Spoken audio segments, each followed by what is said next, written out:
Oh, well, hello there, you beautiful, wonderful, incredible, intelligent human. I'm Andrea Dunn, and we are here discussing more yoga asana. We have a change of location today. I am here at Tara Atitlan, our soon-to-be retreat space that we are developing and creating. And it's going to probably be in the end about a 2-year project. I'm normally joined by my kitties. Today I'm joined by the puppies because we're outside. Currently we have 5 and the number just keeps growing. So stay tuned for the progress on the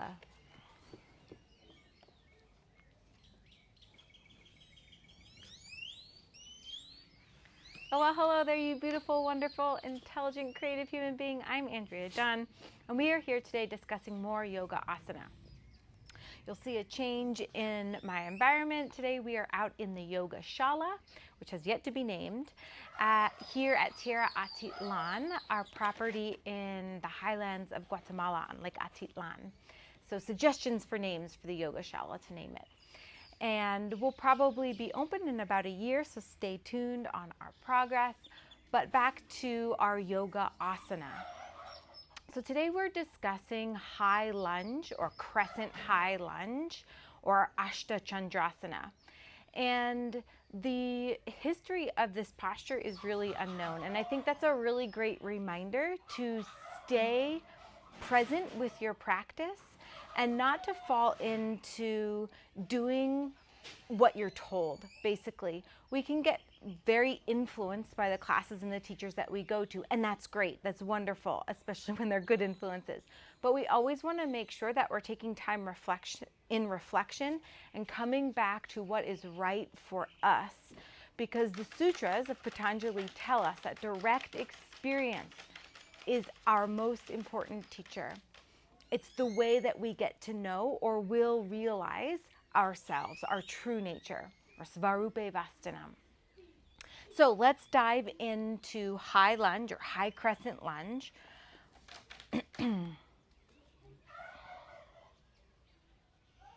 Each posture in the physical yoga practice has a Sanskrit name ending in asana. Asana means seat or posture, and today we will explore high lunge or crescent high lunge, which has no agreed upon Sanskrit translation. The most commonly used Sanskrit is Ashta Chandrasana.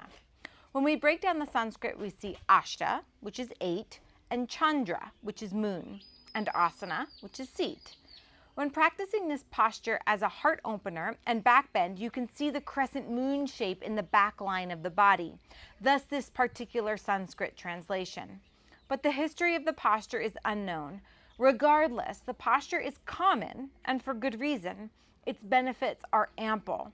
This posture is a great reminder that we get to honor and prioritize the history and roots of yoga, and we also get to be the authority of our own practice, adding and subtracting poses and variations dependent upon our own needs and mindful assessments. The Yoga Sutras of Patanjali will back us up on this as they state that our direct experience is the primary source of knowledge. And of course, we're doing our svadhyaya, or our self-study, to clean up the lenses of our perception, to ensure that we account for our direct experience being unbiased by our own biases. So this brings us to the why behind Ashta Chandrasana. The overarching or umbrella why of all asana postures is one and the same: to strengthen the body and attain the ability to sit in a steady meditation seat for a period of time. Now, that may not be your reason yet. However, it is essential to be aware of the intended purpose of the practice. Simply having this awareness is the gateway to embracing all that is yoga. When we begin our journey, our why might sound something more like, I just want to feel better. And that is enough. Showing up on your mat with any consistency will make you feel better. Then, of course, feeling better will lead your heart and mind to engaging with how you can feel even better, which will eventually lead you to understanding more deeply what is meditation and dispelling previous assumptions you may have had about it. And eventually, yoga will wrap its arms around you. High crescent lunge requires and improves strength in your entire body as a whole, in particular your legs, feet, ankles, and core. This posture improves balance and stability, and it can also provide a stretch for some in the hip flexors, the hamstrings, the chest, the shoulders, and the arms. You can promote spinal extension if you choose to add a back bend. Ashta Chandrasana can also have symbolic, metaphoric, and meaningful significance to our own personal lives. When we consider the Sanskrit translation of the posture, Chandra stands out. This translates to moon. So we could consider the cyclical nature of the moon in relation to the cyclical nature of ourselves, or more specifically, the crescent moon in particular. The darkness of the new moon is a time of setting intentions and planting the seeds we wish to sow. The waxing crescent moon that follows could be a representation of the action that needs to be taken to sow your seeds. In opposition, the full moon is a time of release and letting go.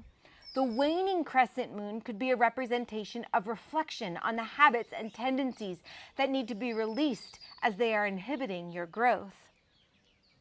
What might shift if we were more in tune with our planet and our moon? Might we become more in tune with ourselves? Might it be helpful to work with the forces of the universe rather than as robotic humanoids continuously butting heads with the natural flow of nature? At the very least, choosing to moon gaze will be more time in nature and less time on a screen, which we know is beneficial. Life can only be magical if we make it so.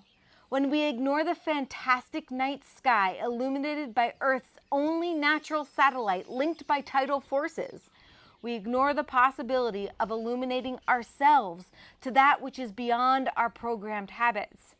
The moon, the night sky, the vast ocean, our trees, our sun, all have the ability to be the wrench in the program. They hold the power to disrupt the drag of our daily doings. Go out and moon gaze tonight. She is patiently awaiting your visit.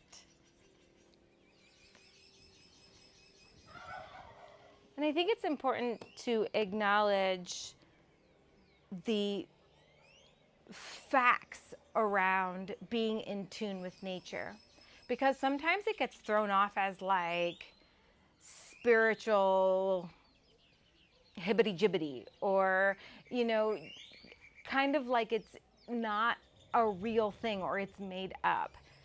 And if we really acknowledge the moon's presence and the moon's job and what the connection between the earth and the moon and ourselves as beings who are living on this planet, it's undeniable. So what would happen if we released all of those assumptions or maybe kind of judgments about it being silly and really gave it a sincere shot at being in tune with this planet, this crazy planet that we have been born to? How might that change the way that you feel and the way that you experience yourself in this life? It's worth a shot.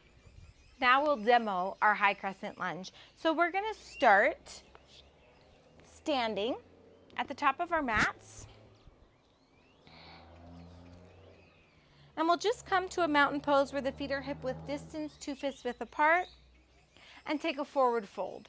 So you'll fold forward and step 1 foot back. In this case, it's going to be my left foot. Now here in this runner's lunge position, I'm going to engage my legs. I'm on separate tracks, meaning that my right heel has its own track and my left toes coming up has its own track. If you feel wobbly, you can widen this space. The right foot can go more out to the right and the left foot can go more over towards the left. And then we want to increase our stability by creating a scissoring action with the legs. Heel back, knee back, hip back, toes forward, knee forward, hip forward. So I'm drawing them in towards one another. Okay, and now when I have that strength, I'm going to start to lift my torso. I'm going to come up and start with the 90-degree angle between my lower body and my upper body before I add a back bend, and just tune in. Like, I already feel a lot on my left hip flexor, my left calf. It requires a lot of strength to be here. So then you might add the arms, reach the arms up, draw the armpits down, create space between shoulders and ears, spiral the pinkies in. The gaze will be, if you're struggling with balance, it can be on a point on the floor. If you're challenging your balance, you could lift your gaze. Maybe it's to a place where like the ceiling meets the wall. We just want to make sure that our neck is comfortable. Okay, and then if you want to add a back bend and you want to see that crescent shape in the back line of the body, instead of moving from the low back, see if you can move from the middle back. I find that to be more healthy in keeping my back safe. So I'm gonna try to move from this where like your bra strap would be. So as I do that, I'm gonna point the tail down even more and then see if I can find the middle and upper back.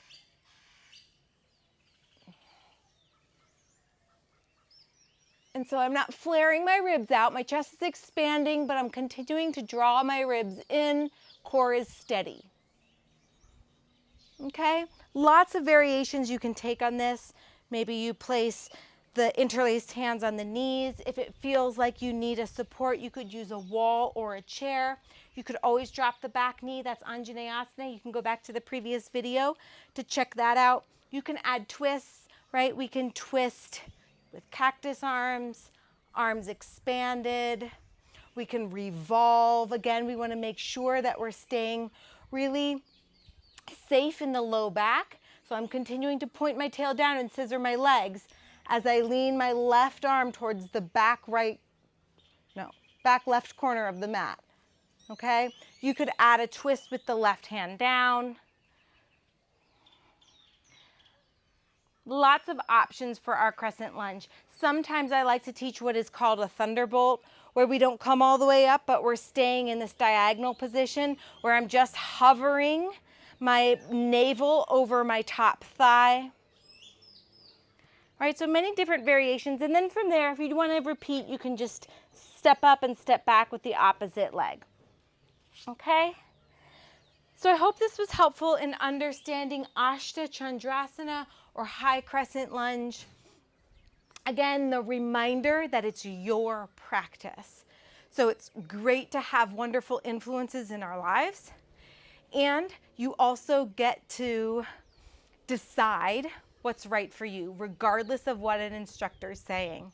And I know that can feel difficult sometimes in a class to do something different, but that's where we need to step up and take charge and be the authority of what is healthy for us. And this can then translate off of the mat to setting healthy boundaries with friends and family where it may have been difficult before. But recognizing that if I don't take care of myself, who am I expecting to take care of me? And I'm going to be with me forever. I'm going to be with me till the day I die. So I better have my own back. I better not abandon me, because I'm the one person I know that is going to be here for me. It is always such a blessing, honor, and privilege. My heart sees, feels, and smiles to yours.